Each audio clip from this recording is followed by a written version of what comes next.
Hey, friends. Welcome back. I'm Dr. D. I am the owner of Come Alive Coaching and Transformative Services. I am also the individual who's been entrusted with this ministry, Psych and Spirit.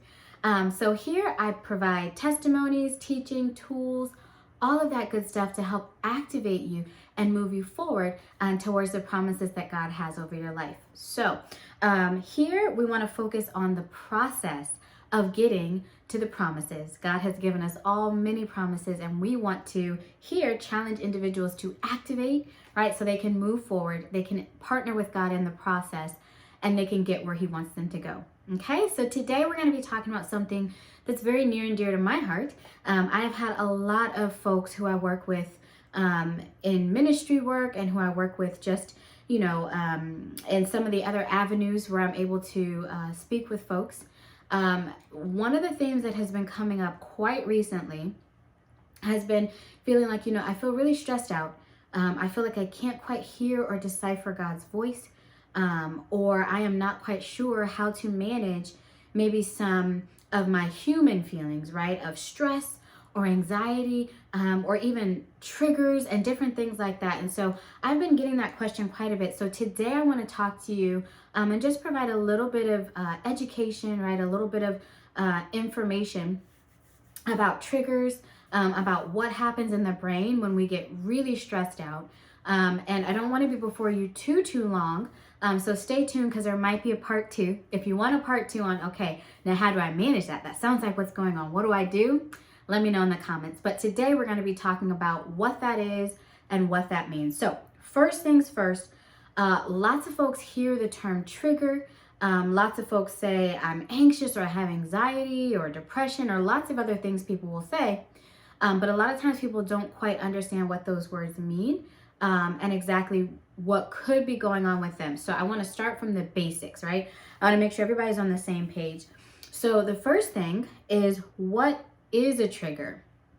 So if you think about a trigger, even in just kind of day-to-day life, right? If we pull a trigger, right? Basically what that does is it kickstarts a very quick reaction. So nobody pulls a trigger and then it's like slow and like all these different things happen and then eventually the thing that was supposed to be triggered occurs. It's quick, right? So a trigger is something that kickstarts a reaction. And when we're thinking about us as humans, we want to think about our mind, right? And our body, and ultimately our spirits. Okay, so mind, body, spirit, we are all three. But for today, we're going to be talking about mind and body. So when we think of a trigger, it can be literally anything, but it kickstarts, right, a reaction in our mind, which impacts our body, right? And if we're not aware of that or keeping that in check, that can ultimately impact our general way of being, right? It can impact, do I even feel like getting up and spending time with the Lord? Do I even feel like pressing forward with this ministry that seems to be, maybe stagnating? Do I even feel like trying to get this bitterness or anger under control so that I can live more closely with God or whatever? But it can impact all of those things. So let's talk about these triggers and kind of what they are. So a trigger can be either one of our senses, right? It can be something that we see, right? So we might see something that reminds us of a challenging time or a difficult situation or something like that. And so it triggers us to kind of go back to that survival mode. And we'll get to that later. But I see something that reminds me of a past negative experience. And that kickstarts a reaction in my body to act like that thing is happening again, even if it's not, right? So we'll talk about that. So a trigger can be something you see. It can be something you hear, right? Someone might have the same tone of voice or the same dialect or whatever, right? You might hear a catchphrase or a noise or something that reminds you of something really challenging that happened in the past, and your brain says, hey, I'm here with one goal. My goal is to keep you alive and to keep you safe, right? So I hear this thing and it kind of sounds like that other sound we heard that last time something bad happened. So no, I'm gonna trigger that response, and we're gonna go back in survival mode so we can stay safe, right? So it can be something we see, it can be something we hear, it can be something we smell, which people don't think about very often. But say perhaps someone treated you very unkindly, and maybe they wore a certain cologne or a certain perfume, or maybe they always smelled faintly of something, right? Your brain has come to associate that smell even with a really, really challenging time or situation. So when you smell that, your brain's like, uh-oh, right? Last time we encountered that smell, something bad happened. So let me go ahead and get you in survival mode so we're safe, okay? Something we see, something we hear, something we smell, right? It can be any of those sorts of things. It could be even something that we, a sensation, a touch, right? Someone might come from behind you and touch you on the shoulder, and that triggers a response and you jump right before you realize it because your brain has put you in survival mode. So it can be activated by any of our senses, anything that we experience out in the world, but then also it can be activated by an experience. So say, hey, last time I was in the grocery store, something not so pleasant happened. I'm in the grocery store again, right? So your brain might say, I gotta keep you safe, right? So this is what we're talking about. A lot of folks say, I was triggered, or you triggered me, or and they don't know what that means. Remember, a trigger, something that happens quickly and it kickstarts a reaction. So when it comes to us, a trigger kickstarts a brain and body response, okay? And it can be anything. It can be a sense. It can be something that we have experienced in the world, any of that, okay? So now we understand what a trigger is. What does it trigger, right? You're like, a brain and body response. What does that mean? All right. So when we're thinking about the brain, I want you to think about a term called amygdala hijack. Now, you can Google this. This information is all over the internet, right? So I'm not stepping into any medical advice or anything like that, but I want to explain information that is readily available to you, right? So amygdala hijack, I want you to think about your brain as having three big parts, and I like to use my hand to demonstrate this, okay? So the brain, three big parts. You got the front, you have the middle, and you have the back, okay? My hand is small. I'm a very short lady, so you might have picked that up now that you see this tiny little hand, right? But, all right, front of the brain, middle of the brain, back of the brain. All right, so the back of the brain, it actually kind of looks like the tail of a lizard, right? So it's like got this long little bit right back here. If you Google an image of a brain, you will see all of this, okay? I won't go into the technical terms, but I want you to think about it this way. This part of the brain is where our instincts are housed, okay? So that is fight, flight, freeze, all that good stuff, the stuff we need to stay alive. So if we want to kind of short term the back part of this brain, we would call it the reptile brain, right? So think about a lizard. Eat, sleep, breathe, reproduce. That is all a pet lizard cares about, okay? You could leave the house for 10 years, and if that lizard is still alive and kicking when you come back, it might glance at you like, what's up, bro? And then it keeps living its life, all right? So a lizard, think instincts. This part of our brain houses our instincts, okay? The middle part of our brain, I want you to think of a mammal. So the difference between a lizard and your puppy is that your puppy can feel, okay? So if you leave the house for even 5 minutes and come back, your puppy's like, hey, happy dance, I'm so excited to see you. Oh my gosh, where have you been? It's been too long, right? Your puppy has a lot of emotions. That's the middle part of the brain. Instincts, emotion, okay? The front part of the brain, there's lots of stuff happening in the front part of the brain. But when I boil this down to a word, it would be logic, okay? So this is the stuff that separates us from our dogs and cats. Right? The reason why we can go to college, we can balance a checkbook, all that good stuff, that's up here. Now, this front part of the brain is really, really important for us thinking clearly, right? So again, we've got instincts, we've got emotions, and we have logic. So my question to you before I jumped into the three parts of the brain was, what do we trigger, right? When we say we've been triggered, what does that mean? So a trigger is something quick and automatic, and it kickstarts a chain reaction. The first chain reaction is happening up in the brain, okay? So once you've been triggered, what happens with the brain is it systematically kind of takes all of the energy from the front here, because this is a huge part of your brain, takes up a lot of energy. It takes all the energy from the front part of your brain, it shoves it to the middle and to the back. Now, if you remember my little analogy, you know that what we've just done is we've taken a lot of energy away from the logic part of the brain, and we have shoved it to the emotion and the instinct part of the brain, right? And there's a very real reason for that. If you were truly in a situation that was life or death, you don't need to be thinking, hey, this is life or death, but if I survive this thing, I do have to grab my dry cleaning, but before that, I think I got paid, so it should be direct deposited. So I got to get some gas. It's going to be rush hour when I get off, so I should probably take Main Street, get my gas. You don't need that, right? You do not need that if you are in a life or death situation.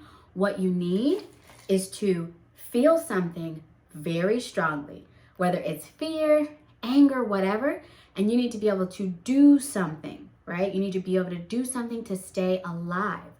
So our brain will actually kind of drain the energy from the front and push it to the middle and the back as a way of keeping us safe and as a way of keeping us alive, okay? So when I say that you've been triggered, right, we understand what a trigger is, and now we know what has been triggered, that response in the brain, right? That response is actually called the amygdala hijack, okay? So we have got the logic, we have got the emotions, and we have got the instincts, but we also have something else in our brain, and it's a little almond-shaped gland, right, called the amygdala. So when we have been triggered, what we actually do, or what we don't do it, what actually happens is the trigger happens, the amygdala says, uh-oh, I sense that trigger, I need to sound the alarm. And once that amygdala gets active and sounds the alarm, the energy or the resources from the front part of our brain kind of drain down to the middle and the back. So we're not thinking as clearly, and we have more of an act first, think later sort of mindset happening when we've been triggered. We just want to stay safe. Now, once that happens in the brain, our body also gets activated. So we have two systems in our body, and I want you to think about that like a car, right? So in a car, we have a gas pedal and we have a brake pedal. So the gas pedal revs us up and gets us going. The brake pedal calms us down, right? We rest, we reset, we digest, all of that good stuff. So we have been triggered. What that does is that impacts the amygdala. The amygdala is always scanning for us, it's keeping us safe. Different folks' amygdalas are more or less sensitive depending on what they've gone through. But a trigger happens, your amygdala sounds the alarm. The front part of your brain kind of drains of energy, the middle where the emotion is, and the back where the logic or where the instinct is gets really activated. When that happens, the two systems in our body respond as well.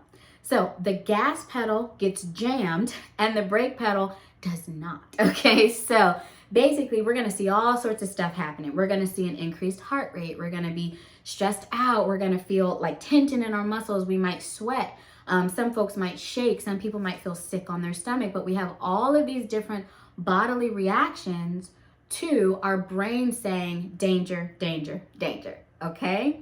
When that happens, that is stress. That's stress on the system. So if you think about a car, it is not meant to be driven wide open all the time. We don't just jam on the gas pedal in a car and just go, right? If we do, we're gonna run out of gas. We're gonna start, messing up. I'm not a car person. We're gonna mess up a lot of systems, right? In the car if we just run it wide open all day and night. So the reason why this is important is because we don't always realize when we're triggered constantly what that is actually doing in the brain and the body. And we don't always realize that we might get short-tempered with people. We might get easily frustrated with folks. We might have a hard time sleeping because, again, if that gas pedal's going, it's hard to tune that down and go to sleep. We might find that we kind of respond, right, without thinking. We might find that we go through these periods where we just get super down, right? Because again, if our gas pedal is being slammed on because we're being triggered so often, it's very likely that eventually we run out of gas and we just kind of, tank out, okay? So we might also notice, tension in our muscles. We might notice all sorts of things because we were not made to live in that state. What that condition is actually supposed to do is when there's very real danger happening, theoretically our amygdala picks that up and it's like, oh, okay, I don't know, a dog is chasing me, right? That system goes off. I discharge all of that energy, right? So a dog is running at me. My amygdala says, uh-oh. I stop thinking as much and I start feeling fear and I do something, right? Like run, right? Back here, fight, flight, freeze, right? I run, right? I'm able to run because this system has given me in my body a gas pedal, right? So I have got everything I need in my body to just run and get away from this dog. Now, as I'm running to get away from the dog, that energy that I feel in my body, it's able to drain and I'm able to come back to baseline because I've avoided the threat. Boom. Beautiful system, right? What happens when we are going through a challenging time in our lives is we will start to be triggered and stay in this heightened state longer than was intended for us to stay in. So for example, if I have a history of really hard relationships in the past, maybe I'm working with a coworker who cuts their eyes at me a lot, or who ignores me, or who says hurtful things to me. My amygdala does not care that that's my coworker. My amygdala says, hey, we've been here before and it wasn't good. It sounds the alarm, right? The same systems kick off. I have all of this energy, but guess what? I can't just bust a sprint right out the office. I mean, I could if I wanted to, but I can't do that, okay? I can't just bust a sprint out the office. So now all that energy that's in my body that is supposed to be able to be discharged when I run away from a real threat, it's still a threat, but it's not a physical threat, right? When I run away, all that energy just kicks around in my body. It doesn't get a chance to discharge. And then that coworker says something again. Or, this person at church says this or whatever. I keep getting triggered. All this stuff in my body, I'm not able to fully release it or get it out. And then I wonder why I feel tight, I feel tense, I feel stressed out, I can't sleep, whatever the case may be. And some of us have been in that state for quite a long time. Just feeling on edge, right? Not quite ourselves, maybe a little disconnected, because remember, we have fight, flight, and freeze. Fight is a whole lot of arguments, a lot of frustration, anger, right? Throwing things, cussing, screaming, whatever, but the instinct to just back people off of you, right? We also have flight, where we just leave, right? We disconnect from people. We put up a barrier around ourselves. We have freeze, right? Where maybe we're physically somewhere, but we are not emotionally or mentally connected to whatever is happening. And we kind of feel powerless and we just freeze in that situation. We also have a fourth one called fawn, which a lot of people haven't heard about, so I didn't want to throw it in too early. But fawning is basically where you turn into a yes person, right? Yes, sure, whatever you want. Yes, to minimize the discomfort, right, that could come with saying no, right? So you minimize the impact of your pain or whatever the case may be by being agreeable. So our instincts are really designed to keep us safe, and they're designed to keep us alive, but our brain does not process nuances of triggers. It simply says, that's close enough, I'm gonna sound the alarm. It's just up to us as individuals to be able to process the nuances and say, hey, this feels bad, I don't like the way this feels, but this is not that, right? And be able to kind of manage our internal state from there. Now, you might be wondering, why is Dr. D talking about this? So, I'm glad you asked. I'm talking about this because when I am working with individuals and when I am helping individuals to fine-tune their willingness to be vulnerable, to be open with God, to hear from God, to be able to move and step with Him and all those sorts of things, one of the things that gets in the way time and time again is our flesh, our minds, our humanity. So when we feel like we're stressed out, when we feel like we're constantly being triggered, when we feel disconnected from others or whatever the case may be, if we are not careful and we don't understand what that is or how to manage it, it can significantly impact how willing we are to be vulnerable with our Father, how much emotional availability we have to pour into others, to help others, to love on others. it can impact how we live our lives, right? And so again, this channel is all about process. It's all about how do we get to where we're trying to go? So if you know God's called you to help others or to start a ministry or whatever it is that he's called you to, time and time again, if we are not careful, our flesh has the ability to derail that. And when these systems get going and we feel like this for a while, we can also start to fall into depression. We can fall into anxiety, depending on, what someone's medical or mental health conditions might be, lots of other things. So it's very important to understand triggers and the brain and how that works and how that might be impacting you so that you can do what you need to do to make sure that you're managing this in your journey with God, right? So I promised you I wouldn't be before you too long, so I'm going to go ahead and cut so it's not super, super long. But if you are interested in learning a little bit more about this, or if you're interested in, hey, so if that's going on, how can I manage this? Like, what are some things I can do? Or what are some techniques or things like that? Get busy in the comments. Let me know. I'm happy to do a part 2. But I did want to come on here today and explain that for everybody. I hope it helps, and I will be seeing each and every one of you very soon. So I'll talk to you later. Bye.